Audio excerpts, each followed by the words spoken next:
El tema de hoy, y que por cierto, hoy que venía para acá es nuestra última escuela para padres, al menos de este año, con Instituto Crux, pues yo ya me siento parte de estos tabiques, de estas sillas, así que gracias por recibirnos, Carmen, gracias por el privilegio y la confianza que ustedes han depositado en Instituto Crux a partir de estas escuelas para padre. El tema de hoy, cuidado espiritual y acompañamiento para la generación Z y Alfa, toca mi corazón. Después de haber visto la serie, no sé si ustedes la han visto, Adolescencia, y si no, ahí está la tarea para hoy y vamos a hacer un examen, un pequeño examen el fin de semana. Porque la información que traigo es un poco cruda para iniciar. A los 9 años, el 10%, a los 9 años, ¿quién tiene hijos o hijas de 9 años? Levanten la manito. A los 9 años, el 10% ha visto pornografía. Y a los 11 años, el 27%. Esta es la estadística más reciente que encontré a la luz de lo que empecé a investigar con la serie. Los niños que ven pornografía por primera vez a los 11 años o menos probablemente tengan una menor autoestima cuando sean adultos jóvenes. La edad promedio en que los niños ven pornografía por primera vez es de 13 años. ¿Quién tiene hijos de 13 años? Las niñas y los niños tienen la misma probabilidad hoy en día de ver pornografía a esta edad. El 38% de los adultos jóvenes de entre 16 y 21 años. ¿Quién tiene hijos de 16 años? ¿De 21?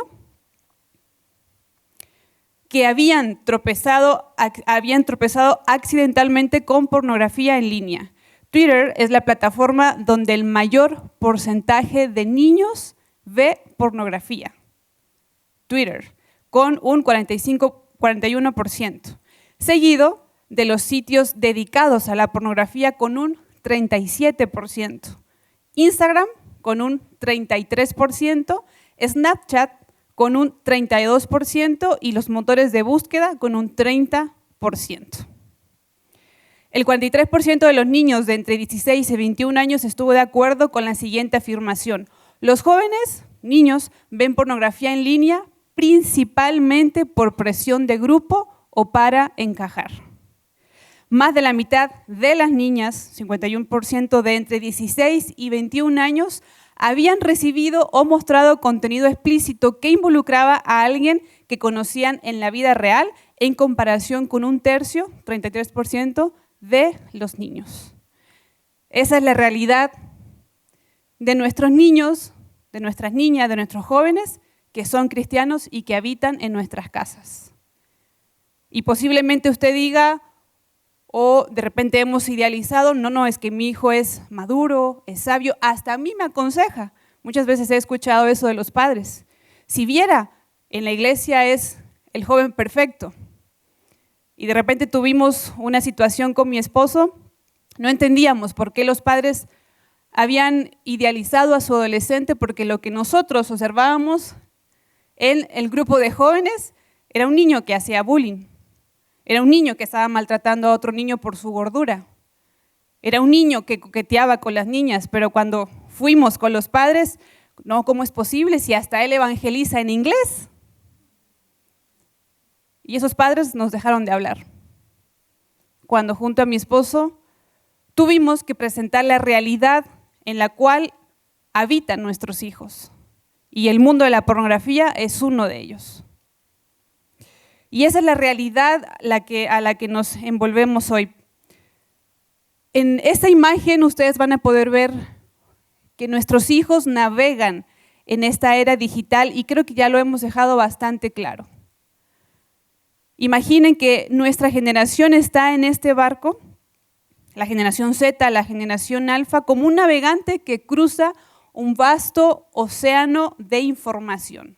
Y en su pequeña embarcación se enfrenta a tormentas de ansiedad, mareas de confusión, vientos de presión social que constantemente amenazan con desviarlo de su rumbo. En medio de este mar agitado, lo que muchas veces falta en su travesía es un faro firme y claro que le brinde dirección. Muchos han tomado ese lugar, pero no las personas correctas. Ese faro, en el contexto obviamente del cuidado espiritual y el acompañamiento del cual vamos a hablar hoy, debe ser genuino, cercano y personalizado, que los ayuda a encontrar paz en medio de este mar, que los ayuda a encontrar propósito, que les ayuda a encontrar sentido en medio del caos en el cual ellos habitan. Por eso, no sé si ustedes alguna vez han tenido la oportunidad de navegar, o al menos aquí en Panajachel, necesitamos un faro, una luz que nos lleve al puerto, que nos indique por aquí es. Y queridos padres de familia y también docentes, la pregunta es, ¿cómo podemos ser ese faro para ellos? ¿Cómo podemos ayudarlos a navegar la tormenta sin perder su rumbo en Cristo? Porque nosotros como un faro los llevamos a Cristo. Y esa es parte de la misión de la paternidad, de la maternidad, llevarlos a Cristo. Pero si ese faro está sucio, si ese faro está apagado, si ese faro está ausente, nuestros jóvenes se pierden ahí, fácilmente se van a perder.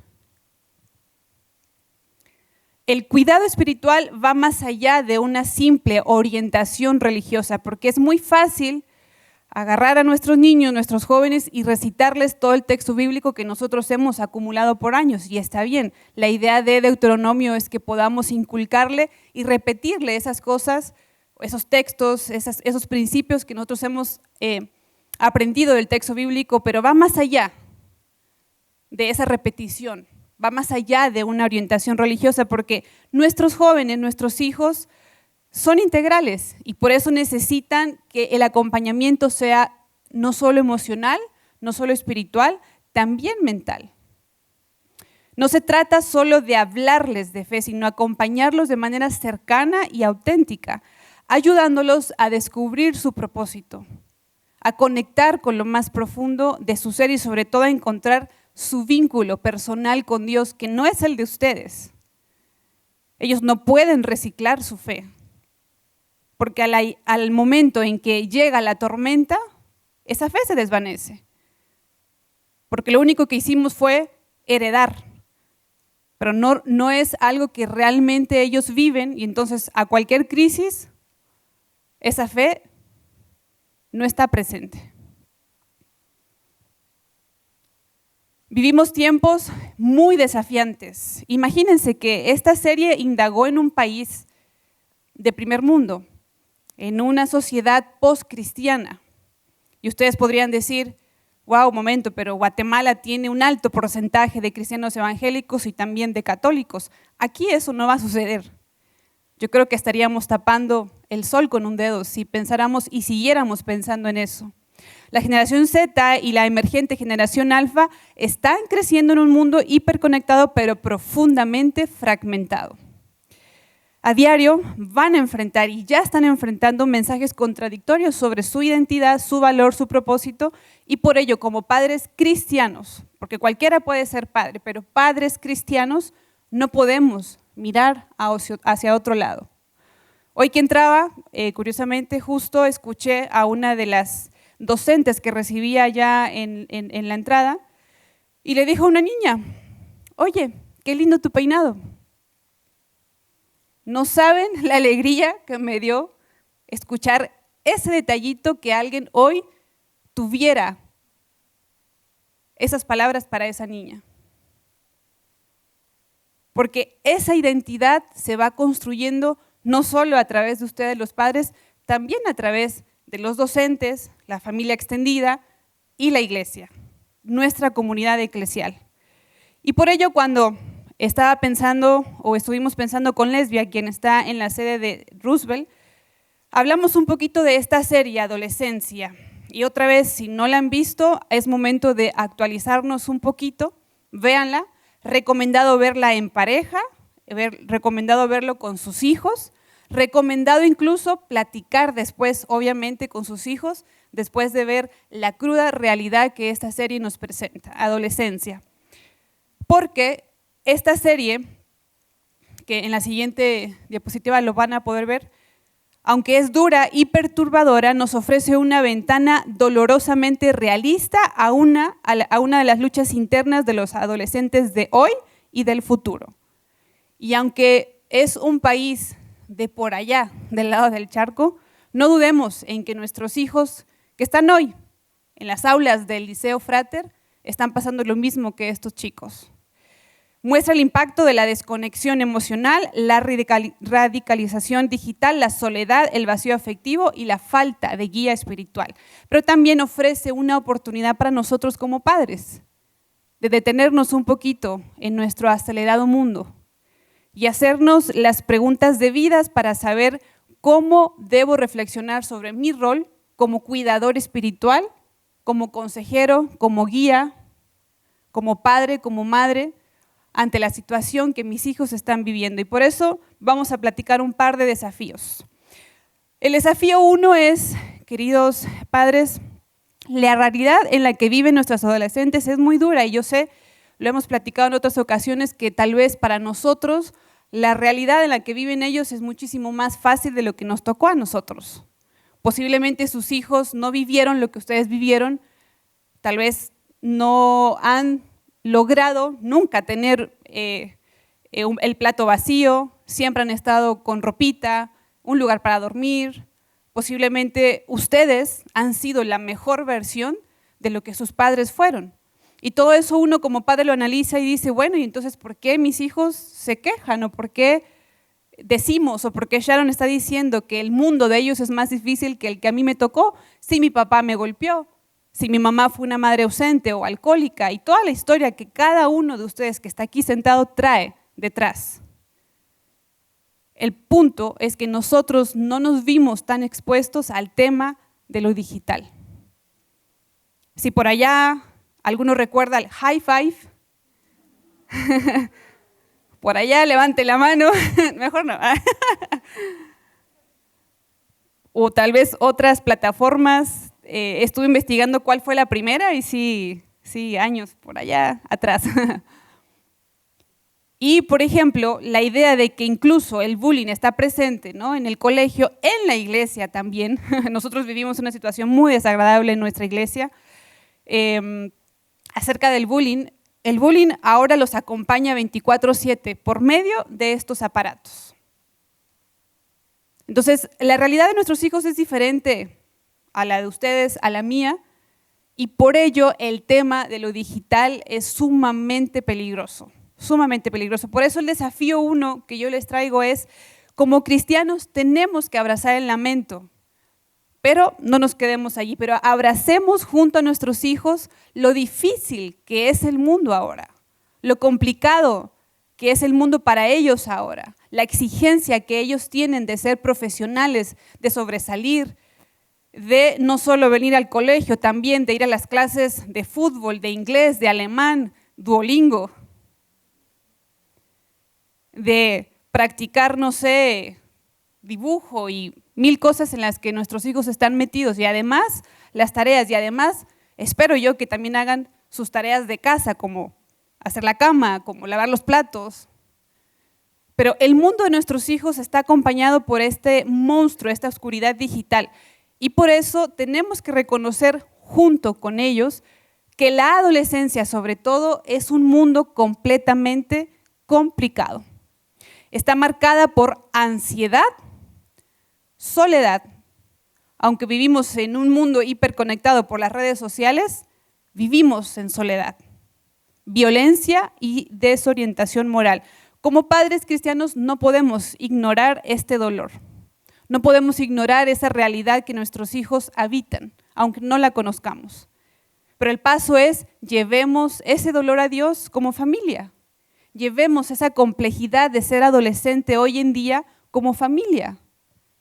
Por ejemplo, lo que podemos hacer es, al reconocer el dolor del mundo, no minimicemos las emociones de nuestros hijos. Si, por ejemplo, un hijo nos dice que está triste, frustrado o ansioso, evitemos frases como, no es para tanto, vas a estar bien, de que te quejas si tienes todo, en cambio Juanito no tiene nada y tú ¿por qué te estás quejando?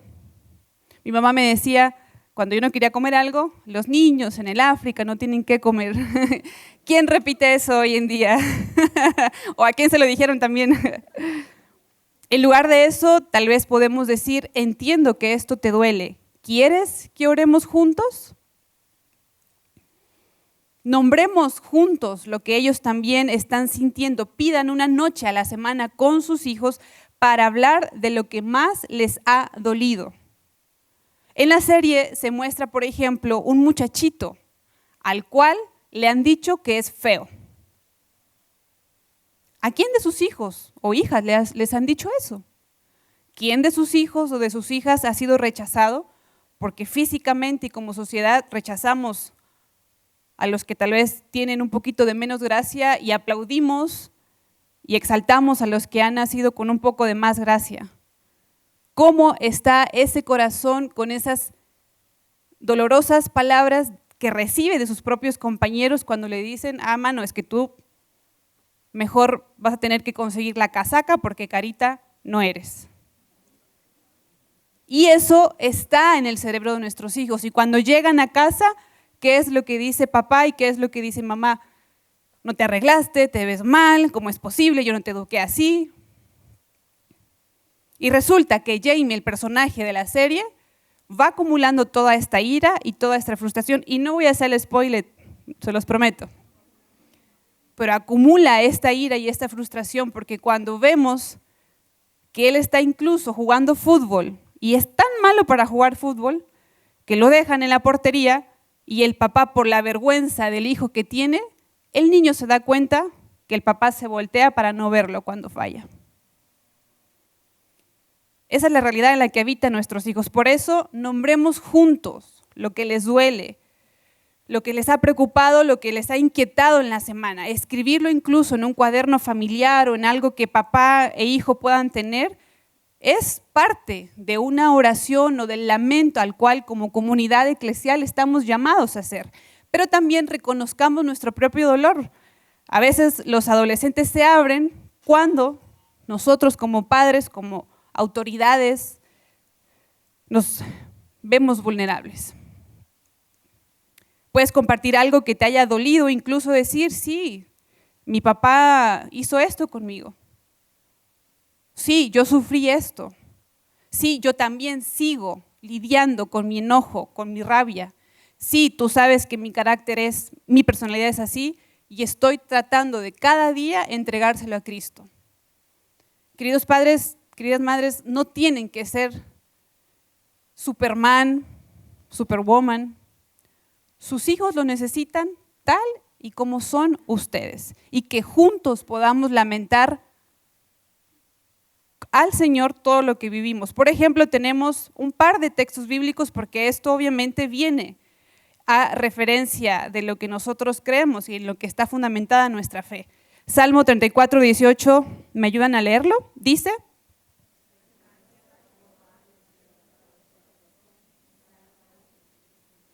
yo creo que les faltó Incaparina. A ver si en el Salmo 34, 17 lo leemos más fuerte. El justo y los libra de todas sus angustias. En el mundo tendréis aflicción, pero confiad, yo he vencido al mundo. Esto relata que el texto bíblico se conecta también con el lamento, con la idea ridícula que hemos creado como comunidad eclesial para decir, es que de gloria en gloria estamos, hermano, y usted no puede estar triste porque si el Espíritu Santo habita en su cuerpo, ¿cómo es posible que usted esté triste? El texto bíblico no respalda eso. Recuerden, y a manera de que ya viene Semana Santa y salen todas estas series, Jesús lloró. ¿Por qué nosotros no podemos lamentarnos con nuestros hijos y crear esta comunidad como familia para el lamento? También debemos llevar ese dolor a Dios. Practiquemos oraciones de lamento juntos. Enseñemos a nuestros hijos a sentirse bien cuando oramos. Señor, esto me duele. No entiendo, pero aquí estoy contigo. Es una fe sincera, una fe que se derrama como el rey David. Una fe y una oración que no es una réplica de las oraciones luego tan raras que uno escucha públicamente, oraciones como los fariseos. ¿Por qué no enseñamos a nuestros hijos decirle a Dios, Dios, hoy me dijeron que no me veo bien y eso me afectó profundamente. Ayúdame porque no sé cómo sentirme, no sé cómo salir de esa tristeza del comentario que hoy me hicieron. ¿Por qué no somos un poco más sinceros con Dios y hacemos que eso también se replique en la relación que nuestros hijos tienen con el Señor? Pueden usar los salmos como guía. Hay muchos salmos que el rey David escribió en forma de lamento. Podemos, por ejemplo, usar el Salmo 13, el 42, o también, como en esto aplica un poquito más para los niños y tal vez adolescentes que les guste la escritura, escribir a Dios. Algo sencillo, algo profundo, pero que ayude a expresar, si no logramos que ellos puedan expresarlo y verbalizándolo, hay algunos que lo pueden hacer más por escrito. Y recuerden que nuestras generaciones más jóvenes les cuesta verbalizar, pero por escrito casi la mayoría puede escribir mejor de lo que verbaliza a esas edades. Tenemos pasajes bíblicos como, ¿hasta cuándo, Jehová? ¿Me olvidarás para siempre? ¿Hasta cuándo esconderás tu rostro de mí? Este es un modelo perfecto de oración de lamento. ¿Hasta cuándo, Dios, voy a sufrir bullying? ¿Hasta cuándo? ¿Hasta cuándo? Estas cosas me acuerdo y derramo mi alma dentro de mí. ¿Por qué te abates, oh alma mía, y por qué te turbas dentro de mí? Espera en Dios, echando toda vuestra ansiedad sobre Él, porque Él tiene cuidado de vosotros. Eso es parte del lamento que tenemos que aprender a saber cómo gestionarlo con nuestros hijos, pero también a poder traspasarlo con ellos. No escondamos el dolor, llevémoslo a Jesús como familia. Como familia. De verdad, padres, no tienen que hacerse los fuertes. Está bien llorar delante de sus hijos de repente. Está bien que ellos los vean frustrados, cansados por la rutina, por el exceso de trabajo que tenemos, porque ahorita con los aranceles, a ver cómo nos va a Guatemala, y entonces ya estamos con la crisis económica de decir, ¿y ahora cómo vamos a sobrevivir? Porque hay algunas familias que sí sobrevivimos al mes. ¿Y qué tal si nos juntamos como familia y oramos?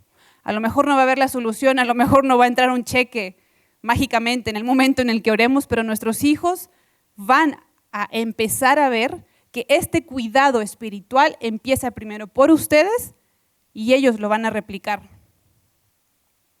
Haz de tu hogar, hagamos de nuestros hogares un lugar donde nuestros hijos sepan que no tienen que estar bien todo el tiempo, pero sí tienen a un Dios que los sostiene siempre.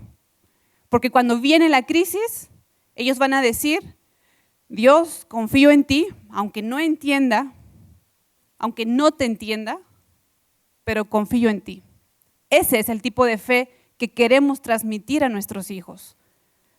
Ese es el tipo de fe que Jesús se encarnó cuando estuvo y habitó entre nosotros. Él, con su Padre incluso, ¿cuántas veces no fue a derramar sus lágrimas? ¿Cuánto tiempo pasó aislado de los discípulos, teniendo este lamento por el mundo? El desafío 2. Reflexionemos honestamente sobre nuestro papel. Asumamos la responsabilidad, no deleguemos nuestra tarea como padres a las redes sociales o a los algoritmos o tendencias. No es excusa decir todos los hacen, y aquí es un tema delicado. Porque yo sé que para estar en onda y no ser, como dicen aquí, creo expresarme bien con la siguiente palabra, ser el recha, sí, ¿verdad? El recha del grupo. No, mamá, papá, ¿cómo crees? Yo tengo que tener el celular. Si no, me van a hacer bullying por no tener un celular. Y una psicóloga me decía, Sharon, cuando yo estoy en terapia con estas familias que les han dado un celular a niños, la respuesta que mamá da es que ya es un adulto, o adolescentes, es que ya es un adulto. Y ella me dice, bueno, entonces yo le digo, como ya es un adulto, ya es responsable y puede cargar un celular, él ya hace su cama, él ya se cocina, él se paga el celular. Las mamás dicen, no, ¿o sí? Seamos coherentes. Si creemos que nuestros hijos adolescentes son adultos, porque ellos no van a saber tener la responsabilidad que se requiere porque su cerebro no ha madurado para poder discriminar todo lo que por aquí viene. Entonces, asumamos la responsabilidad y no nos dejemos llevar por todos lo hacen. Ubiquemos formas para poder educar a nuestros hijos con el tema, incluso también de las redes sociales, porque eso también es un cuidado espiritual y es un acompañamiento cercano, real, coherente. Por ejemplo, aquí va, no compremos por presión social. Si tu hijo pide un teléfono solo porque todos tienen uno, aprovecha el momento para hablar de discernimiento, de pensamiento crítico, de identidad y límites sanos. No funciona solo con control parental o VPN. Nuestros hijos ya saben cómo darle vuelta a eso. Límites. Celular no debe estar en el cuarto, celular no debe de estar usándose cuando ellos están arriba en el cuarto solos o arriba en la sala. Tablets, que algunos colegios, no sé si aquí lo pidan, no es responsabilidad del docente, padres, es responsabilidad suya.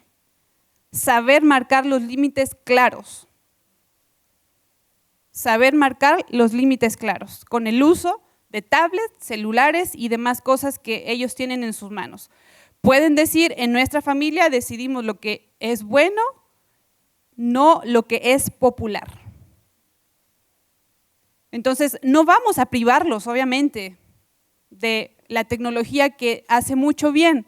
No vamos a privarlos de lo que es bueno, porque es el mundo digital de nuestros hijos. Pero sí vamos a poder educarlos para que ellos sean responsables y tengan sus límites. También podemos usar herramientas como lo que yo les digo, controles parentales, VPN y todo eso, pero hay que explicar el por qué. Hay que explicar el por qué. Madres, actualícense. Eso no solo es cosa de papá. Por favor, comuníquense entre ustedes para establecer estos límites, pero también para conocer qué es un VPN, qué es el control parental y que el hijo no piense que ustedes no lo saben. No nos quedemos atrás. El texto bíblico dice, instruye al niño en su camino y aun cuando fuere viejo, no se apartará de él. Cuando habla de instruye no significa disciplina, abusa, golpea. La palabra instruye tiene una connotación muy distinta a lo que como disciplina posiblemente nosotros aprendimos de la chancla de nuestra mamá o del golpe de nuestro papá. Y estas palabras que yo te mando hoy estarán sobre tu corazón y las repetirás a tus hijos. ¿Qué palabras estamos repitiéndole a nuestros hijos? Porque eso también es parte de un cuidado espiritual y del acompañamiento. ¿Qué palabra le dijo hoy cuando lo dejó aquí en el colegio? ¿Qué les dijo? Los amo, pórtate bien, peínate, mira lo que traes aquí atrás, presta atención, que tengas un lindo día. Esas palabras, queridos padres, resuenan para la eternidad, no solo en el corazón, también en la mente. También en la mente.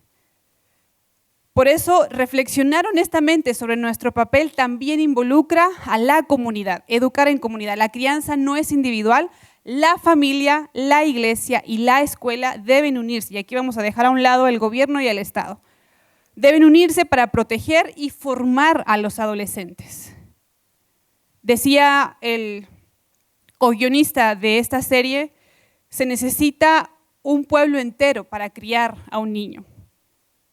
Y una persona que escribió una reflexión acerca de eso, él la parafraseó en un tono más negativo y dijo, se necesita un pueblo para fallarle también a un niño. La responsabilidad es altamente de los padres, pero también es de los colegios, los docentes, porque aquí pasan muchísimas horas, y también de las comunidades eclesiales donde muchos de nosotros somos líderes, pastores, dependiendo de la denominación, pastoras, diáconos, ancianos, líderes en todos los ministerios. Parte también de eso es que tenemos que unirnos, tenemos que dejar de criticarnos y juzgar, tenemos que unirnos como padres, como colegios cristianos, como iglesia. Un ejemplo práctico es involucrar a nuestros hijos en la comunidad. Anímenlo a participar en los grupos de jóvenes, discipulados o actividades. Que sea una buena prioridad en la agenda de la familia. Anímelos a ir a esos grupos donde ellos se sienten que son parte de su tribu. Eso también es cuidado espiritual. Conecten ustedes mismos con otros padres cristianos para intercambiar experiencias, recursos, orar y reforzar esta comunidad. Reforzar las luchas que ustedes enfrentan como padres. No están solos. Y a veces sentimos que estamos solos, pero es porque no levantamos la mano y no decimos, yo estoy luchando con esto, con mi hijo. ¿Tú qué has hecho? Porque dice la Biblia en Eclesiastés, mejores son dos que uno, porque si cayeren, el uno levantará a su compañero. Y esto no solo se habla, obviamente, en el aspecto de matrimonio, esto puede aplicarse y sacar el principio bíblico, también involucra padres, colegio, comunidad eclesial. Y aquí yo voy a parafrasear el texto, son mejor 3 que 1. Anímense unos a otros y edifíquense mutuamente.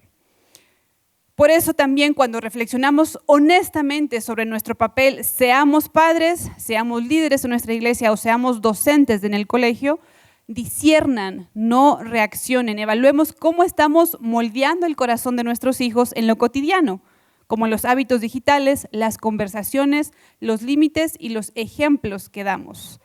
Un ejemplo práctico es haz revisiones periódicas de hábitos digitales juntos. Si yo les revisara sus celulares, ¿qué encontraría en sus algoritmos? A ustedes, no a los hijos, a ustedes. Tristemente el otro día me topé con algo que no hubiese deseado ver. Esta persona, profesor, estudió teología, estudió economía y bueno, estábamos teniendo una muy buena charla y de repente me dice, mira Sharon, es que no sé cómo publicar esto en mi historia. Y yo, facilísimo, miren, lo jalamos de acá y entonces cuando publico la historia se va directamente a Instagram en los Reels y adivinen qué vi, que no hubiese querido ver. Mi papá decía mujeres pobres. Y por eso parte de una paráfrasis que hago también al texto bíblico es, por sus algoritmos los conoceréis.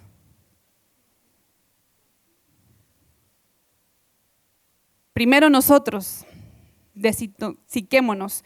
Y luego entonces hagamos estas revisiones porque padres, esto también es cuidado espiritual.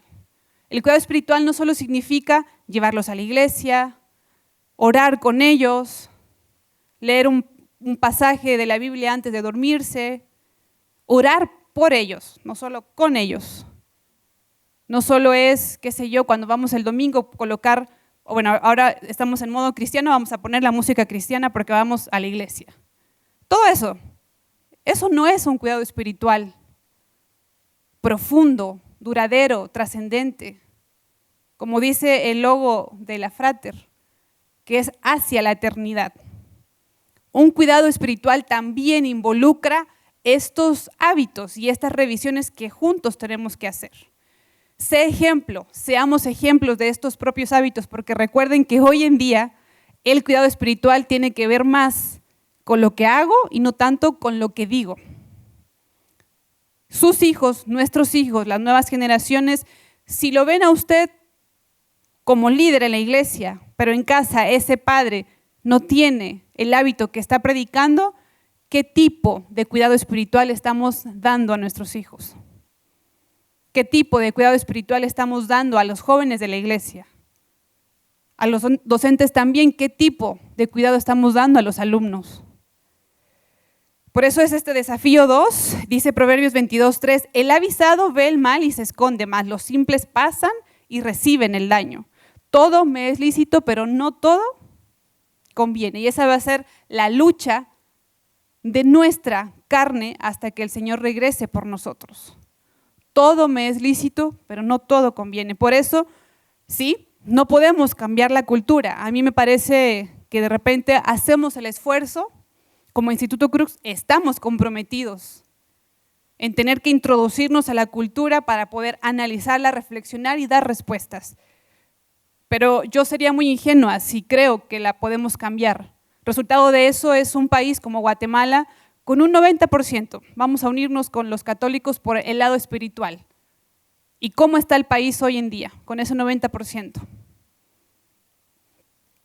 Sí podemos formar el carácter de nuestros hijos dentro de esta cultura en la que ellos habitan, que es muy distinto a la que nosotros como adultos habitamos.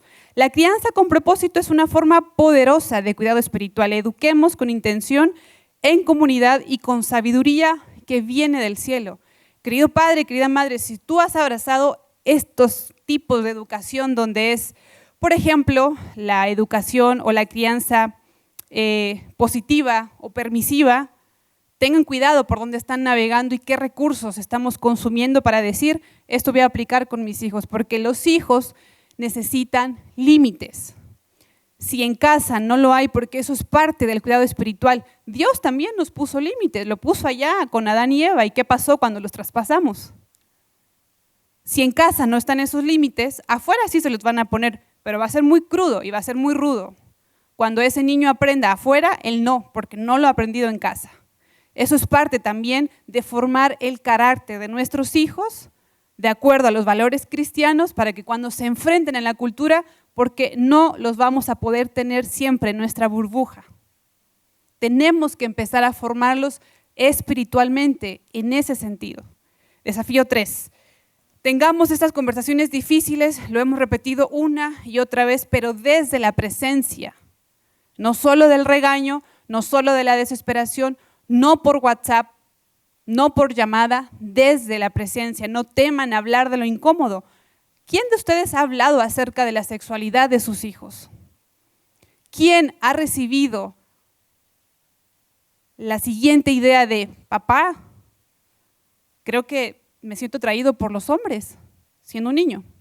Mamá, estoy sintiendo una atracción por mis compañeras, ¿qué me está pasando?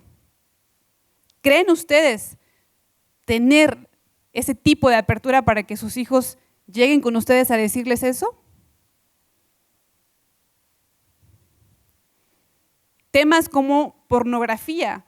No demos por sentado que ese porcentaje no involucra a mi hijo, porque yo cuando él nació lo presenté a la iglesia, en algunas iglesias le ponen el aceitito, lo ungieron, está cantando, está sirviendo, es líder de los jóvenes, estuvo sirviendo a los niños. No, mi hijo es maduro, él no está en contacto con la pornografía.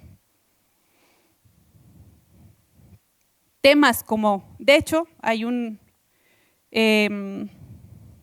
psicólogo, es él, y él dice en sus consultas que la pregunta ya no es ¿ves pornografía?, sino ¿cuánta pornografía ves? Asumiendo que ya el asunto no es escandalizarnos, sino saber hasta dónde y por cuánto tiempo el niño ha visto pornografía. También los temas de ideología de género, redes sociales, salud mental, todo esto deben ser abordados con claridad, fe y compasión, porque eso también es cuidado espiritual. Eso también es acompañamiento.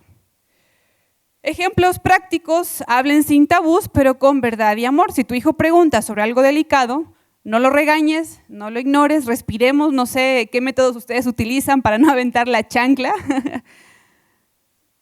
pero respiremos, padres, antes de responder y airarnos y enojarnos con nuestros hijos.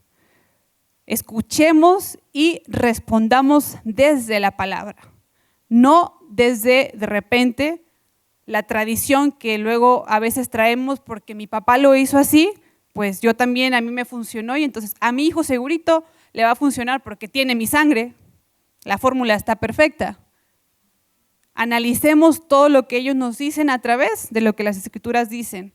Utilicemos recursos también actualizados, libros, videos, podcasts. Yo sé que el tiempo es muy limitado, seguramente el de ustedes todavía más, pero informémonos, estemos al día con lo que está sucediendo en la sociedad, con la salud mental, con las nuevas tendencias, con la música, con la porquería de música que nuestros hijos a veces escuchan y ahí ni siquiera estamos presentes.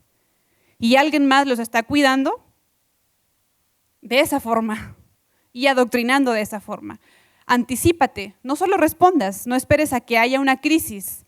Agenda espacios intencionales para hablar sobre lo que ellos enfrentan hoy. ¿Quién de ustedes se sentó a hablar después de que estuvimos la primera vez con ustedes en la escuela para padres con toda la información que les dimos? Honestamente, ¿quién logró sentarse a hablar con su hijo o su hija? Un aplauso para ustedes. Bien dado, bien dado.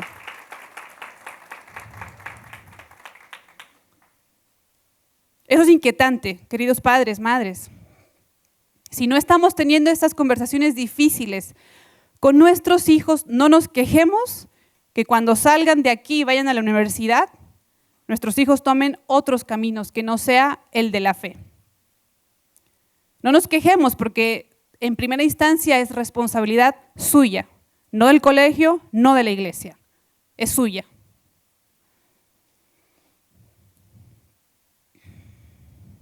Y esto está en el pasaje bíblico, Efesios 4:15, hablando la verdad en amor, crezcamos en todo en aquel que es la cabeza, esto es Cristo. El corazón del sabio procura adquirir conocimiento y el oído de los sabios busca la ciencia. Por eso cuando hablamos también de estas conversaciones difíciles, hablamos de presencia. Y esta presencia de la cual seguramente ustedes han escuchado una y otra vez, pregúntese por qué los estudios siguen hablando de la ausencia de los padres. Y no necesariamente hablamos de la ausencia física. En una de las investigaciones que también logré realizar, una psicóloga analizó que la ausencia y las consecuencias que deja la ausencia paterna en la vida de una mujer, de una niña, puede llegar al mismo nivel en consecuencias que un abuso sexual. Sería interesante analizar los resultados de esta psicóloga. Imagínense el nivel emocional destrozado de esta niña con un padre ausente que físicamente está presente. Y yo sé que muchos de ustedes aquí están presentes con los ojos abiertos, pero no están conectándose. Porque así vivimos, porque así estamos como sociedad. En un estado de zombie, que se levanta, desayuna, si bien nos va, dejar a los niños en la escuela, trabajamos, la comida, regresamos, ya vienen de regreso, pelear la media hora para que se bañen, si es que son de los que se bañan en la noche, que la tarea, que a dormir, que preparar la lonchera el siguiente día. No sé qué rutina usted tiene, pero seguramente muchos comparten este tipo de rutinas. Por eso estar presentes de verdad va más allá de las palabras, el tiempo compartido, la atención plena y el amor expresado construyen puentes con nuestros hijos. Todo eso, queridos padres, es parte de este desafío. Ejemplos, cena sin pantallas. Una comida compartida cada día sin teléfonos puede abrir espacios de conversación. Empecemos aunque sea por una, pero usted también deja el celular, por una. Tiempo a solas con cada hijo. Recuerde que cada hijo tiene su personalidad y es un ser individual. A usted no le gustaría que lo compararan con su hermano, su hermana, si es que, o su primo, porque somos seres individuales. No haga lo mismo con su hija o su hijo. Aunque tengan varios hijos, agenden momentos individuales con cada uno. Haz lo que a ellos les gusta sin prisas. ¿Saben? Algo de lo que mi esposo comúnmente recuerda de mi suegro es que él tuvo en su vida un padre ausente. El abuelo, digamos, en ese sentido, era pintor.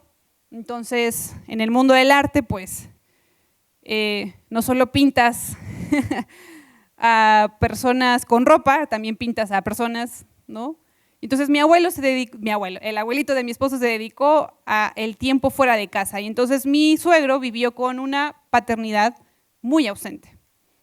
Y lo que hizo mi suegro dijo, bueno, yo no quiero ser eso para mis hijos. Entonces mi esposo recuerda esas saliditas a tomar café. No recuerda al papá estando presente posiblemente en los entrenamientos de fútbol. Como mi esposo no es tan bueno en fútbol, le pasaban a natación, pero no le digan que conté eso hoy. Lo pasaban luego a otras cosas, ¿no? Pero lo que más recuerda es mi papá agendó con cada hijo, son tres, nuestras saliditas a tomar café. Y eso es lo que más recuerdan mis dos cuñadas y David, que es mi esposo. Tiempo a solas con cada hijo. Haz preguntas abiertas también en estos momentos. No digas solo cómo te fue, sino algo que te hizo sentir feliz, triste hoy. ¿Qué opinas? Mira, hijo, me encontré con esto en redes. ¿Qué opinas de esto? ¿Qué opinas de este tema? O leí esto. O Sharon me dijo esto en la mañana. ¿Qué piensas tú? Pueden no estar de acuerdo conmigo y hasta de eso pueden hablar. Pero escuchemos sin interrumpir y sin de repente también lanzar el consejo. Ellos necesitan hablar. Por eso cuando tengamos estos espacios de conversaciones difíciles, menos pantalla, más conexión. Modelar hábitos saludables es más poderoso que imponer reglas. La presencia de los padres es insustituible. Haz un sábado sin pantallas. Bueno, en la semana no podemos, estamos muy ocupados, tenemos que tener el celular. Mi trabajo, el mío, necesito yo estar con el celular mucho tiempo, entonces, ok, sábado sin pantalla, ¿qué les parece? Todos dejamos las pantallas y también dejamos Netflix, ahí no vean la serie, otro día. Todas las pantallas para poder salir a caminar, para poder jugar, para leer, para cocinar juntos, para redescubrir la vida más allá del celular. Todos como familia. Evaluemos nuestros propios hábitos digitales y modelemos también descansos, ayunos del tema digital como familia. Sería algo interesante también porque esto es parte de este cuidado espiritual. La confianza se construye cuando el amor se demuestra, el tiempo se regala y la verdad se dice con ternura. Tener conversaciones difíciles desde una presencia amorosa y coherente es una de las formas más profundas de cuidado espiritual para esta generación. Aunque tengamos hijos que aparentemente no hablan, queridos padres, están llorando por dentro, se están lamentando por dentro, están sufriendo por dentro. Y aunque tengamos hijos que sonrían, los famosos extrovertidos, ojo con eso, no los etiquetemos pensando que ellos están bien y este hijo que es más calladito, más tímido, a este lo tengo que cuidar más. Todos necesitan de su cuidado y de su amor. Desafío 4, modelen la verdadera masculinidad y feminidad en Cristo. Padres varones, ¿saben qué tipo de hombre su hija va a buscar? Uno como ustedes. Porque es el modelaje de masculinidad al cual ellas están siendo enfrentadas. O, por otro lado, todo lo contrario, porque yo no me quiero casar con alguien como mi papá. Modelemos una masculinidad que está conectada con el ejemplo de Jesús. Un Jesús que sirvió, un ejemplo de Jesús que también fue vulnerable, un ejemplo de Jesús que también lloró, pero un ejemplo de Jesús que también tuvo que tener carácter y firmeza a la hora de enfrentarse a los desafíos de su época. Varones, los necesitamos, porque las nuevas generaciones, con el perdón de cada uno de ustedes, les están cortando los testículos y los papás varones no están presentes. Y esos niños están creciendo con dos ideas de ser hombre. Uno, el que dicta el feminismo radical, que es aquel hombre que lo quieren sometido, aquel hombre que no sirve para nada, aquel hombre que está detrás, aquel hombre que ha dañado, que ha lastimado, y por eso hay que tenerlo abajo. O aquel hombre que, como la serie lo muestra, rechazando el feminismo, entonces entramos, por ejemplo, en un movimiento como el de la machósfera, donde decimos la mujer no vale y hay que ir en contra de todo ese movimiento.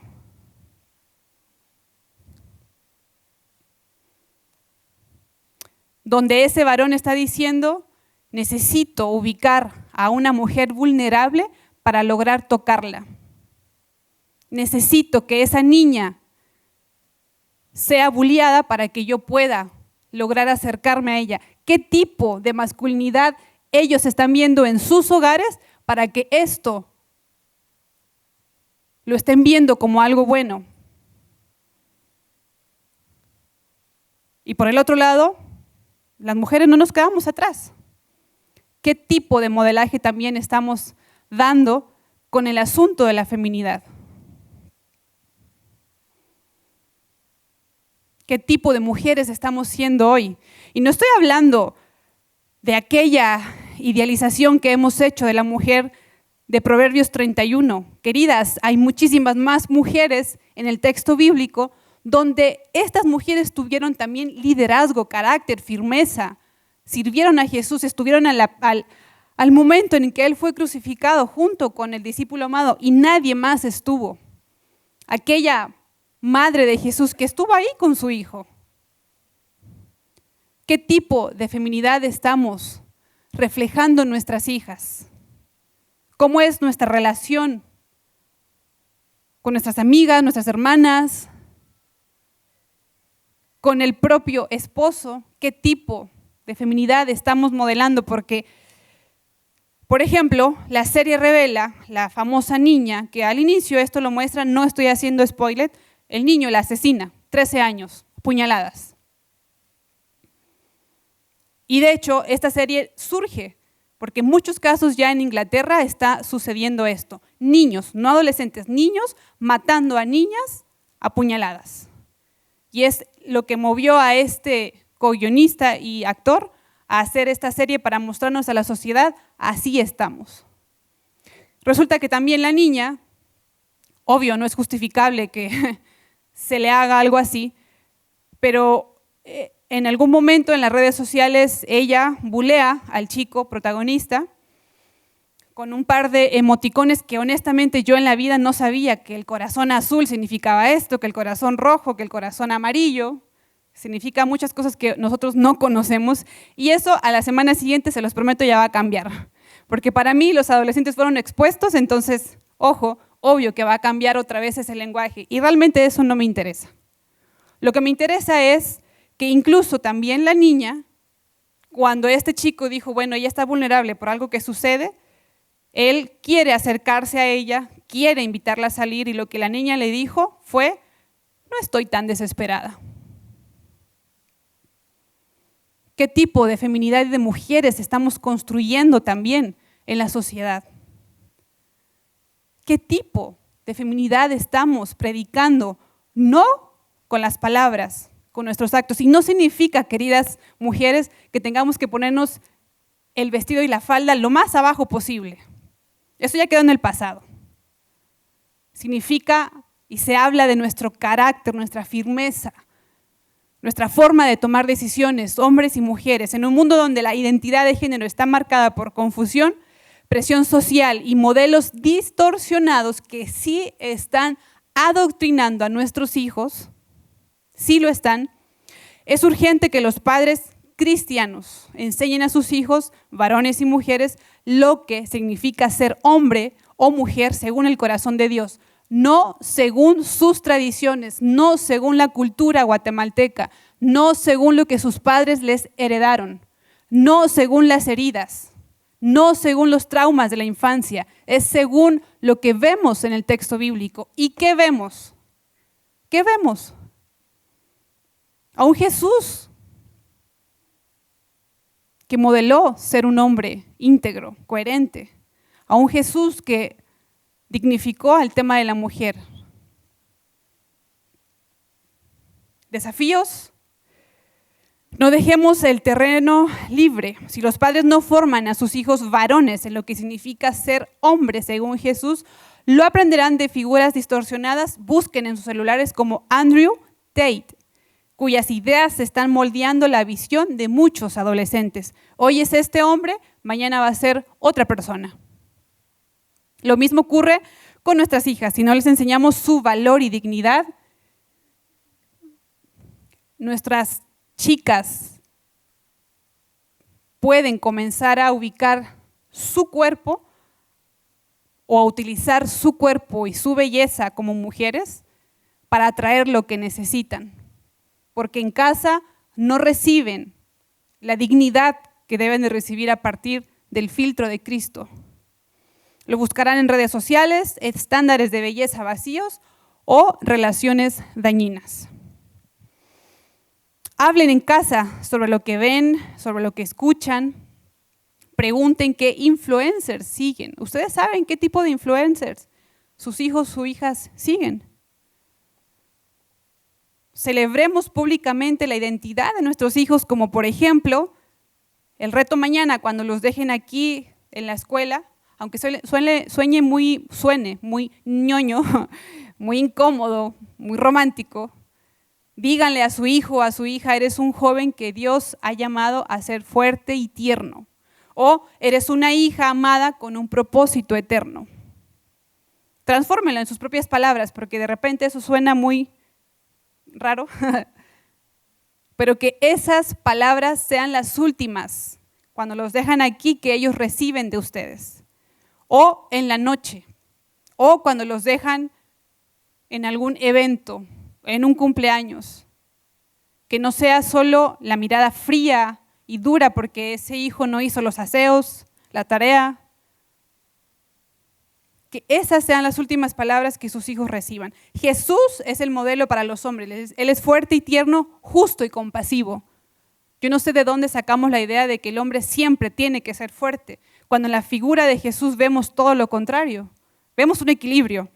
Enseñemos que la verdadera masculinidad no es dominación ni ego, sino liderazgo con humildad, servicio con firmeza y amor con integridad. Jesús protege, defiende y entrega su vida por los demás. ¿Estamos haciendo eso los hombres? ¿O estamos mandando a las mujeres? Eso es ser hombre a la manera de Dios. Mostrémosle a nuestros varones cristianos, mostrémosle a nuestros hijos varones también cristianos. Aquellos que pueden ser líderes, el abuelo o un amigo maduro, para que también puedan ver cómo otros se comportan con su masculinidad. Habla, padre, con él de las emociones. Habla con tu hijo como varón. A la mamá, hagámosla a un ladito. Estos espacios que los varones necesitan con su padre es necesario porque ya los hijos adolescentes necesitan destetarse de ustedes, madres. Son los hombres que tienen que empezar a ubicar que la identidad de tu hijo, hombre adolescente, requiere de tu conexión masculina. Madre, no significa que te está abandonando, significa que es parte de la etapa de la vida destetarse. La feminidad en Cristo también debe ser modelada. Nuestras hijas necesitan saber qué es ser mujer en el diseño de Dios y que esto es una bendición, no es una maldición ser mujer. No es una carga ni una lucha por encajar. Debemos enseñarles que su valor no depende de su apariencia, que si se planchan el cabello, que si se maquillan, que si usan la ropa con el escote que más pueden. No depende de la aprobación externa o rendimiento, incluso escolar, sino de su identidad como hijas de Dios. Mujeres como María, Esther, Débora, Priscila o Ruth nos muestran que la feminidad en la Biblia combina fortaleza, sabiduría, ternura, valentía, inteligencia, y ustedes añádanle más. Porque tanto hombres como mujeres hemos sido creados con el imago Dei. ¿Y eso qué significa? Que poseemos también esta inteligencia con la cual Dios nos ha dotado. Lee con ella historias de mujeres. Dejemos a un lado las revistas o cosas que luego como mujeres nos atrae un poco. Leamos cosas con contenido. bueno, edificante. Afirmemos su valor más allá de su apariencia. Y esta mentoría intergeneracional, ubiquemos también a mujeres maduras para que también sus hijas puedan ser influenciadas por estas mujeres y no por la compañerita y no por aquella mujer que necesita de esta aprobación. Nuestros hijos no necesitan que el mundo les diga quiénes son, necesitan que nosotros les recordemos quiénes son en Cristo. Acompañar su crecimiento con una visión bíblica de masculinidad y feminidad es una de las tareas más urgentes del cuidado espiritual actual. Y el último desafío, les robo 2 minutos, ofrezcan esperanza real en el Evangelio. Queridos, hay esperanza en el Evangelio. No solo vivamos de la queja, que es algo que nos gusta. No solo vivamos y nos detenemos solo en el lamento, que es lo que vimos en el primer desafío. Ofrezcamos esta visión trascendente y eterna, que es lo que representa el Evangelio, porque Jesús transforma la oscuridad. El mundo está lleno de confusión, pero Cristo ofrece identidad, propósito y redención. Él no solo ve el dolor, también lo sana.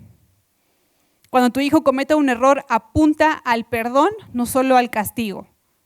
Comparte testimonios reales, tu propio testimonio de cómo Cristo también ha trabajado en ti.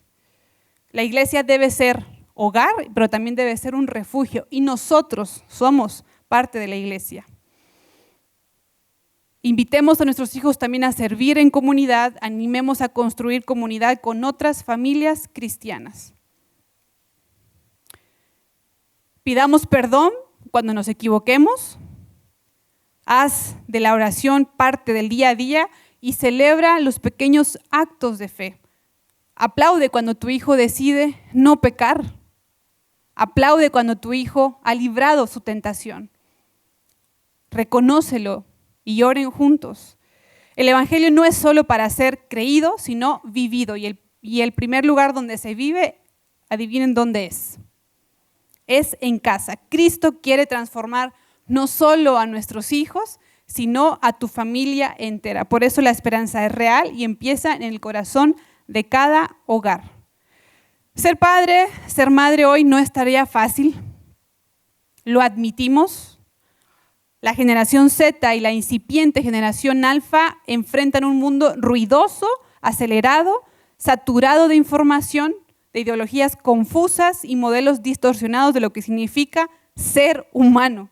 Sin embargo, en medio de este torbellino, sus corazones siguen buscando lo mismo: amor, verdad, pertenencia, propósito y dirección a Dios.